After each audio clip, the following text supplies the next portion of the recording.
क्या करेंगे, जेल में डाल देंगे ना, सूली पर लटका देंगे, मार देंगे, ठीक है, हम मरने तैयार हैं, सूली पे लटकने तैयार है, जेल में जाने तैयार है, लेकिन इजहार हक से मुंह मोड़ने तैयार नहीं है।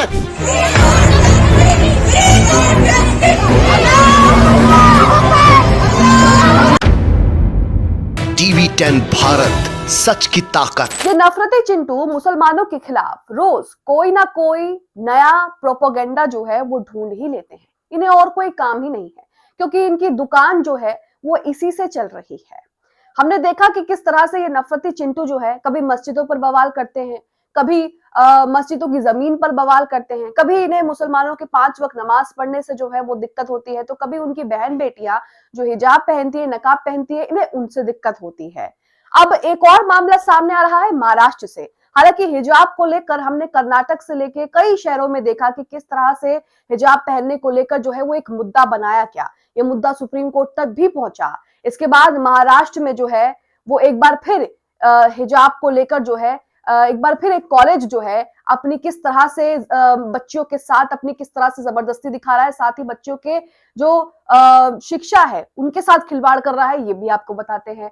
महाराष्ट्र से एक मामला सामने आ रहा है जहां पर बच्चियों को कॉलेज में हिजाब पहनने पर जो है वो बैन लगा दिया गया है। कहा गया है कि हिजाब जो है वो आप नहीं पहनेंगे और अगर आप पहनेंगी तो आपको अपना एडमिशन जो है वो कैंसिल करवाना पड़ेगा। बच्चों का कहना है कि हमें ये बात पहले नहीं बताई गई, अगर पहले बताई जाती तो हम एडमिशन ही नहीं लेते। हमारा मन था कि हम यहाँ एडमिशन ना लेते, लेकिन हमें अब ये बताई जा रही है जब क्लासेस शुरू होने वाली हैं।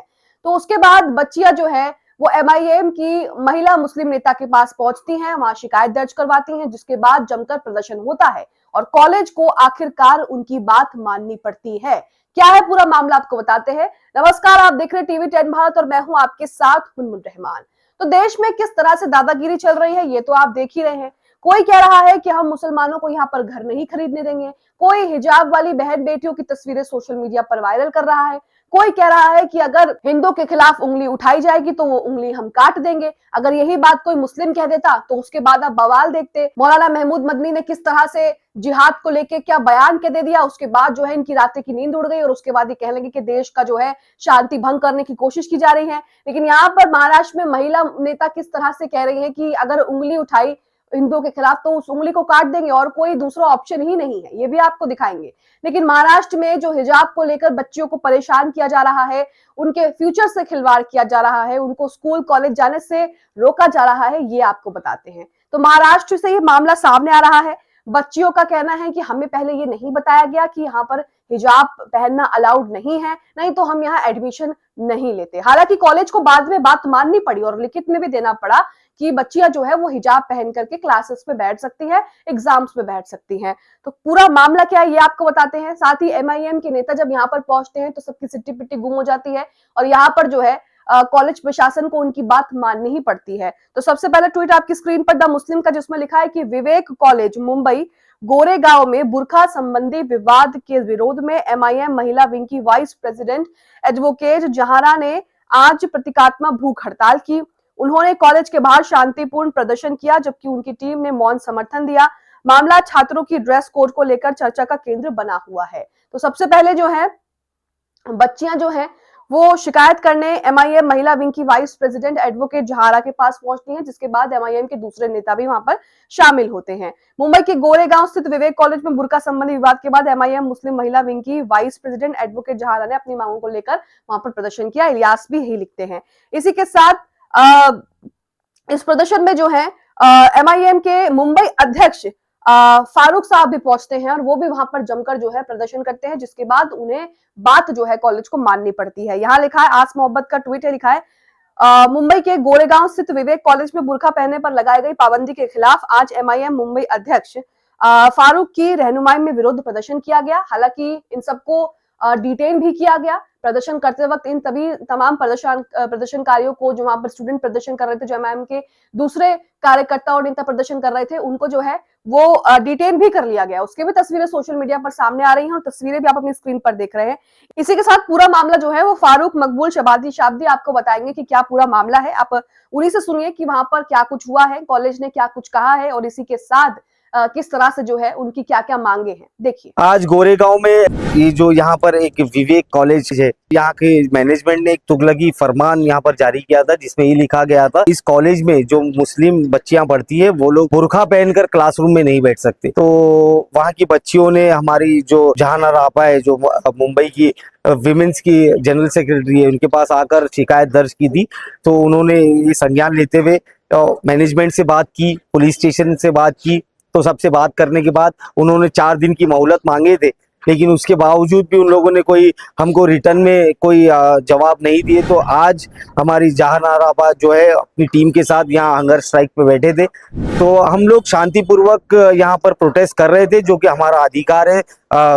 लेकिन अफसोस की बात यह है कि जैसे आप लोग जानते हैं कि बीजेपी जब जब डरती है पुलिस को आगे करती है, तो वैसे ही पुलिस का बल प्रयोग का इस्तेमाल कर कर वहां से पूरे इनकी एमआईएम की टीम हो, स्टूडेंट्स हो, उनको खदेड़ कर उठाया गया और पुलिस स्टेशन लाया गया है। और ये सोचते हैं कि हमको पुलिस आगे करेंगे, केसेस से डराएंगे, लेकिन मैं आपके माध्यम से बताना चाहता हूं कि हमारी लड़ाई जो है ये हमारे अधिकार पाने की लड़ाई है, संविधान बचाने की लड़ाई है, हमारी माँ बहनों के हिजाब की, पर्दे की, बुरखे की लड़ाई है।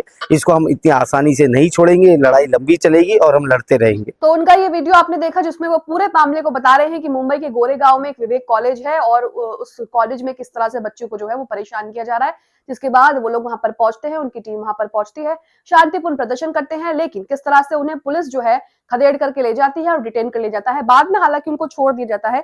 वो भी पूरे मामले को लेकर ट्वीट कर रहे हैं, वीडियो शेयर कर रहे हैं। इसमें लिखा है कि महाराष्ट्र हाजी फारूक मकबूल और विवेक विद्यालय की प्रोटेस्ट कर रही स्टूडेंट की मेहनत रंग लाई है, क्योंकि बाद में जो है प्रोटेस्ट करने के बाद बात मान ली जाती है। इसी के साथ जफर खान यहाँ पर कहते हैं कि काफी लोगों को लगता है कि एमआईएम करती क्या है, एमआईएम का काम क्या है, क्योंकि काफी लोग सवाल उठाते हैं कि एमआईएम जो मुस्लिम हितैषी बनती है आखिरकार उनका काम क्या है। तो यहाँ उन्होंने लिखा है कि देख लो अब्दुल और देख लो जुम्मन, एमआईएम वहां पहुंच जाती है जहां पहुंचने के लिए तुम्हें इजाजत लेनी पड़ती है।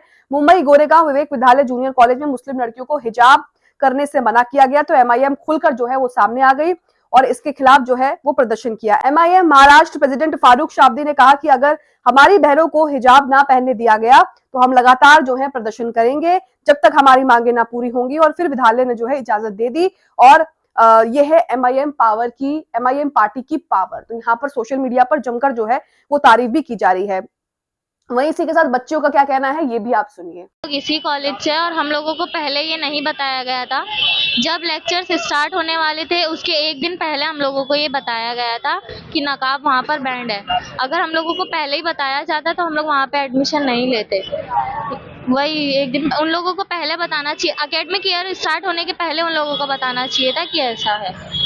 तो आपने बच्चियों को भी सुना कि बच्चियां क्या कह रही हैं। इसी के साथ हाजी फारूक यहाँ पर 2 से 3 ट्वीट करते हैं, पहले पूरा मामला बताते हैं, उसके बाद यहाँ पर ये भी कहते हैं कि हम जेल जाने को तैयार है लेकिन हक की जो लड़ाई है उसे लड़ना कभी नहीं छोड़ेंगे। जिसके बाद जो प्रदर्शन वो कर रहे थे उनकी मेहनत वहां पर रंग लाई और कॉलेज में जो है वो बुर्का पहनने की इजाजत दे दी गई है और ये लिखित में भी जो है उनको दिया गया है। इसी के साथ एक और ट्वीट आपकी स्क्रीन पर जिसमें लिखा है कि गोरेगांव में लोगों ने हमेशा शिवसेना कांग्रेस को वोट दिया है। अब आप देखिए कि वहां पर शिवसेना और कांग्रेस को वोट दिया है, लेकिन क्या वहां पर जब हिजाब को लेकर मुद्दा उठाया जाता है, बुर्के को लेकर मुद्दा उठाया जाता है, तो इनके नेता कहाँ गायब रहते हैं। तो तमाम मुस्लिम नेता हैं वो सिर्फ चुनाव में, बड़े बड़े चुनाव में बड़े बड़े प्रसार करने के लिए ही है, क्योंकि जो हम जमीनी मुद्दे देखते हैं उनसे ये नेता जो है गायब रहते हैं। इसी के साथ आगे लिखा है, लेकिन जब मुस्लिम बच्चियों का मसला आया तो एमआईएम मुंबई अध्यक्ष ने अपनी गिरफ्तारी देकर मुस्लिम बच्चियों को जो है वो इंसाफ दिलाया। आपको बता दें कि एमआईएम अध्यक्ष जनाब हाजी फारूक भाई शाब्दी साहब की लगातार कोशिशें, सीनियर पुलिस अधिकारियों के साथ मुलाकातें और गोरेगांव विवेक कॉलेज के जिम्मेदारों से की गई बार बार बातचीत और विरोध प्रदर्शन के बाद आखिरकार कॉलेज प्रशासन ने लड़कियों को बुर्का पहनकर आने की इजाजत जो है वो दे दी है। तो यहाँ पर आप देख रहे हैं कि उन्होंने प्रदर्शन करा, वहां पर आवाज उठाई और बच्चियों को जो है वो बुर्का पहनकर कॉलेज में आने की अनुमति जो है वो मिल गई है। अगर वो प्रदर्शन ना करते तो इन बच्चियों का फ्यूचर खराब हो जाता, इन्हें अपने कॉलेज से जो है वो नाम कटवाना पड़ता और इसी के साथ ये पढ़ाई से जो है वो पढ़ाई जो है नहीं कर पाती जो वो पढ़ाई वहां पर करना चाहती थी। इसी के साथ हाजी फरूक क्या कह रहे हैं ये भी सुनिए। किस तरह से उन्होंने कहा है कि कॉलेज प्रशासन ने उनकी बात मान ली है, जो प्रदर्शन उन्होंने किया है वो मेहनत रंग लाई है, और वो कॉलेज प्रशासन का भी यहाँ पर शुक्रिया अदा कर रहे हैं। सुनिए। मैनेजमेंट की तरफ से लोग आए थे पुलिस स्टेशन में, क्या बातें हुई और क्या फैसला? तो देखिए, आज जो हमारा प्रोटेस्ट था बुरखे को लेकर, अभी मैनेजमेंट वाले आए थे, तो अंदर एसीपी साहब थे, सीनियर साहब थे, उनसे बात हुई। माशाल्लाह मैनेजमेंट से हम लोग ने बात की, म्यूचुअली अग्रीड होकर मैनेजमेंट भी मान चुकी है हमारी मांगों को जो भी था, और उन्होंने हमारी बात मानकर, हमारी जो मांग थी कि हमको लिखित में मिलना चाहिए, उन्होंने लिखित में लिख के दिए कि बुरखा पहनकर हमारी बच्चियां क्लासरूम में बैठ सकती है। जो हमारी मांग थी वो हमारी मांग पूरी हो गई। मैं मैनेजमेंट का भी दिल से उनका शुक्रिया अदा करना चाहता हूं, जिन्होंने इस बात की गंभीरता को समझते हुए, इसको और लिंगर नहीं करके आगे नहीं बढ़ाते हुए उन्होंने ये फैसला लिया। तो मैनेजमेंट का भी मैं शुक्रिया अदा करता हूं, साथ ही साथ पुलिस डिपार्टमेंट का, और हमारी एमआईएम की पूरी टीम का, लेडीज विंग का, और खास करके हमारी जो जॉइंट सेक्रेटरी है जहानारा आबाद, जिन्होंने हंगर स्ट्राइक किए थे, उनका मैं बहुत शुक्रिया अदा करता हूं। तो यहाँ पर आपने उनको सुना कि किस तरह से प्रदर्शन उन्होंने किया और उनको जीत भी मिल गई। अगर वो प्रदर्शन ना करते, उन तक बात ना पहुंचती, और अगर वो ना आते तो क्या होता? ये बच्चियां जो है वापस घर चली जाती, ये बच्चियां मायूस होकर घर बैठ जाती, और जो है कॉलेज ना जाती, ये पढ़ाई ना कर पाती जो पढ़ाई उन्होंने करनी है। लेकिन यहाँ पर उन्होंने प्रदर्शन किया, जीत हासिल की, और अब वो लड़कियां जो हैं वो पढ़ाई कर सकती हैं, और उन्हें अपना बुर्खा जो है वो भी हटाने की जरूरत जो है वो नहीं है। वही कहा जा रहा है कि चीटिंग को लेकर जो है कॉलेज जो है वो चीटिंग का हवाला दे रहा था कि ऐसे में चीटिंग होती है। तो सोशल मीडिया पर किसी ने यहाँ पे ट्वीट किया है कि मुंबई गोरेगांव विवेक कॉलेज में चीटिंग रोकने के नाम पर सिर्फ बुरकों को निशाना बनाया गया, क्यों? चीटिंग के तो 1000 तरीके हैं, आप किसी भी तरीके से चीटिंग कर सकते हैं। मोबाइल छुपाकर, ब्लूटूथ डिवाइस से, स्लिप से, दोस्त की आईडी से, कॉपी पेस्ट से, किसी भी तरह से चीटिंग के अलग अलग डिवाइसेस जो है वो भी हम मार्केट में देखते रहते हैं, लेकिन निशाना सिर्फ जो है वो बुरके को बनाया जाता है। और लिखा है कि और कई तरीके जिनका बुरके से कोई लेना देना नहीं है। तो फिर सवाल ये है, अगर असली चिंता चीटिंग है तो सिर्फ बुरका ही मुद्दा क्यों बनाया जाता है? क्या सिर्फ एक खास समुदाय की लड़कियों पर नियम लागू किया गया है? क्यों यूनिफॉर्म के नाम पर रिलीजियस फ्रीडम वॉर किया गया है? इंडिया का संविधान सबको अपने धर्म का पालन करने की आजादी देता है, और अगर कॉलेज चीटिंग रोकना चाहता है तो न्यूट्रल रूल्स बनाइए, ना कि ऐसे नियम जो सिर्फ एक ही ड्रेस को टारगेट करें। चीटिंग रोकने के बहाने किसी भी पहचान और धार्मिक पहनावे का निशाना बनाना, ये ना शिक्षा है ना अनुशासन, ये सिर्फ और सिर्फ भेदभाव है। तो सोशल मीडिया पर भी जो है वो आप देख रहे हैं कि किस तरह से लोग अपनी अलग अलग राय दे रहे हैं। इसी के साथ देश में किस तरह से दादागिरी चल रही है ये भी आपको बताते हैं। कोई वहां पर कह रहा है कि हम यहाँ पर जमीन नहीं खरीदने देंगे मुसलमानों को, कोई वहां पर कह रहा है कि हिंदू के खिलाफ उंगली उठाई तो उंगली काट देंगे। तो इसका साफ साफ जो है किस तरह से एक विशेष समुदाय को टारगेट करना इसका मकसद है, ये भी आप समझ रहे हैं। लेकिन इससे पहले देखिए कि ये शख्स किस तरह से जो बच्चियां बुर्का पहने हैं, जो लड़कियां बुर्का पहने हैं, नकाब पहने हैं, उन्हें किस तरह से फोटो में लेकर, वीडियो बनाकर, उनका मजाक बनाकर सोशल मीडिया पर वायरल करने की कोशिश कर रहा है, जिसके बाद सोशल मीडिया पर जमकर जो है इसके खिलाफ जो है वो शिकायतें की जा रही हैं। अश्विनी सोनी का ट्वीट आपके सामने, जिसमें लिखा है कि इस देश में, वो तस्वीर भी आप अपनी स्क्रीन पर देख रहे हैं, और शख्स का जो चेहरा है किस तरह से वो भी दिख रहा है आपको, नीचे कमेंट्स भी दिख रहे हैं कि किस तरह से वो बुर्का पहनी लड़कियों का मजाक बना रहा है। यहाँ लिखा है कि इस देश में चुनाव आयोग से वोटिंग का फुटेज मांगने पर चिल्ला चिल्लाकर बहन बेटियों की निष्ठा बताया जाता है। वहीं मुस्लिम महिलाओं के बार बार मना करने के बावजूद उनका वीडियो सोशल मीडिया पर अपलोड किया गया है। अब कहां गई प्राइवेसी की बीज बनाने वाली मीडिया की मेकअप क्वींस? यूपी पुलिस यहाँ पर कार्रवाई करे, यूपी को टैग किया गया है। इसी के साथ दूसरा एक और यहाँ पर एडवोकेट जोया ने जो है इस पूरे मामले को लेकर यहाँ पर उन्होंने भी ट्वीट किया है। लिखा है कि कौशाम्बी पुलिस द्वारा अभी तक सप्लाई इंस्पेक्टर अजीत यादव को गिरफ्तार नहीं किया गया है, जबकि वीडियो में अश्लील अभद्र कमेंट और बुर्के का मजाक उड़ाया जा रहा है। योगी आदित्यनाथ को टैग करते उन्होंने कहा है कि योगी आदित्यनाथ या आपकी महिला सुरक्षा अभी तक उक्त व्यक्ति की गिरफ्तारी नहीं हो पाई है। वहीं यूएन वुमेन को भी जो है टैग किया जा रहा है, जिसके बाद यूएन वुमेन भी कह रही है कि इस पर जो है आपको जल्द से जल्द संज्ञान लेना चाहिए। और इसी के साथ मेरठ में क्या हो रहा है, ये पूरे दोनों मामले यूपी के हैं। एक और मामला यूपी से सामने आ रहा है मेरठ से, जिसमें ये शख्स कह रहा है कि हिंदू मोहल्ले में मुसलमानों को घर नहीं खरीदने दूंगा, जब तक मैं जिंदा हूं तब तक ऐसा नहीं हो सकता। ये शख्स कहता है कि पहले वो एक मकान खरीदते हैं, फिर दूसरा, फिर तीसरा, फिर चौथा, जिसके बाद वो फैलते जाएंगे। हमारी बहन बेटियां यहाँ पर रहती हैं, ये होता है, वो होता है। अब इनसे सवाल है कि ये ऐसा बोलने वाले होते कौन है, और ये इस तरह से कहने वाले या इस तरह से दादागिरी करने वाले होते कौन है? यहाँ पर जो कुछ भी होगा वो सब देखने के लिए पूरा प्रशासन है, पुलिस है, एसडीएम है, डीएम है, कलेक्टर साहब है, सब कुछ है। लेकिन ये शख्स कौन है जो खुद से ही दादागिरी कर रहे हैं। और अब आप सोचिए कि जब ये शख्स किस तरह से खुलेआम घूमते हैं तो किस तरह से नफरत जो है वो फैलती है। वहीं यहाँ पर महिला नेता क्या कह रही हैं कि अगर कोई हिंदू धर्म के खिलाफ उंगली उठाते हैं तो उस उंगली को काट दे। महाराष्ट्र के नागपुर जिले के कन्हान में 1 दिसंबर को हिंदुवादी पार्टी के उम्मीदवार के लिए यहां पर म्युनिसिपल चुनाव कैंपेन के प्रचार में सभा हुई।